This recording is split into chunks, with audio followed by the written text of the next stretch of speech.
Buongiorno e benvenuti all'appuntamento con l'informazione di Prealpina.it. Oggi venerdì 10 dicembre. 4 rapinatori italiani sono stati arrestati dalla polizia cantonale a Molinazzo di Monteggio dopo una lunga indagine. Si tratta di un 67enne, di un 59enne, di un 58enne e di un 53enne, tutti volti già noti alla giustizia. In particolare il 53enne, su cui pendeva un mandato di cattura spiccato dalla magistratura ticinese, era ricercato per una rapina ai danni del furgone di una ditta di trasporto valori avvenuta il 5 luglio 2019 proprio a Molinazzo. Il pericoloso quartetto, intenzionato a colpire nella regione, si trovava a bordo di una vettura rubata con targa italiana, intercettata in un parcheggio. Grazie a un intervento mirato e veloce da parte degli agenti del RIS, è stato fermato senza scontri. A bordo dell'auto sono state rinvenute delle armi, dei passamontagna, delle fascette di plastica e dei guanti in lattice.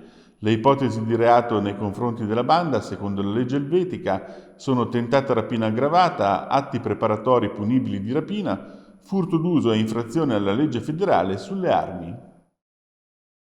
E con le immagini dell'agenzia Blitz ci trasferiamo a Varese, dove una cerimonia toccante questa mattina all'ATS in Via Rossi ha accompagnato l'inaugurazione della stele dedicata alle vittime del Covid. Il dolore e il ricordo di chi ha perso la vita, però, si è accompagnato alla gratitudine verso chi è stato in prima linea per fronteggiare l'emergenza, alla speranza per il futuro e alla fiducia per l'efficacia dei vaccini. La battaglia è ancora in corso, ma la Lombardia resta in zona bianca, ha detto il presidente della regione Attilio Fontana. Raccoglieremo i frutti delle fatiche e delle sofferenze patite. A conclusione della cerimonia sono state premiate tutte le persone che a diverso titolo hanno impiegato la loro professionalità durante la pandemia. E sempre a Varese, vigili del fuoco all'opera ininterrottamente in via Carnia da questa mattina alle 5:30. La zona è quella dell'ospedale del Ponte. Stanno cercando di capire le cause di una fuga di gas che è stata segnalata da alcuni residenti. La squadra è sul posto con le adeguate attrezzature per la verifica, insieme con i tecnici del gas, per individuare e risolvere il problema e garantire la sicurezza di chi ha segnalato il pericolo. Tra un anno la nuova palazzina sarà il nostro regalo di Natale a Varese. Marco Ascoli, presidente della Fondazione Giacomo Ascoli, l'ha annunciato questa mattina nel corso dell'incontro con il quale si è dato il via al cantiere per la riqualificazione dell'edificio diroccato di Largo il Falaiano. Il servizio con le immagini di agenzia Blitz. Avvocato Ascoli, oggi possiamo dire che accendiamo il faro. Di che cosa tratta questo progetto? Il faro oggi è un gran giorno, 10 di dicembre, ricordiamocelo.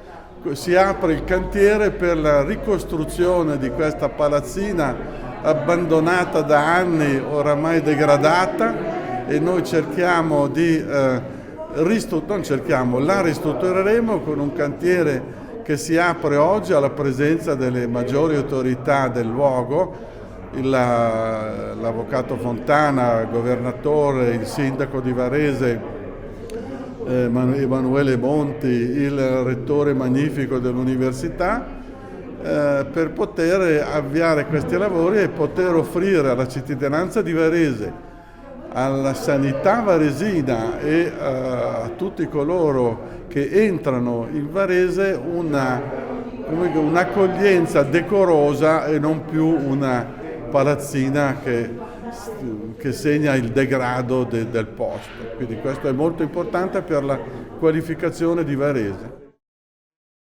E chiudiamo con la truffa delle pizzerie. L'operazione Margherita ha portato a galla le frodi compiute nelle pizzerie di ben 5 regioni. Le ispezioni eseguite dai carabinieri per la tutela agroalimentare hanno interessato esercizi di ristorazione in Lombardia, Veneto, Emilia-Romagna, Lazio e Campania.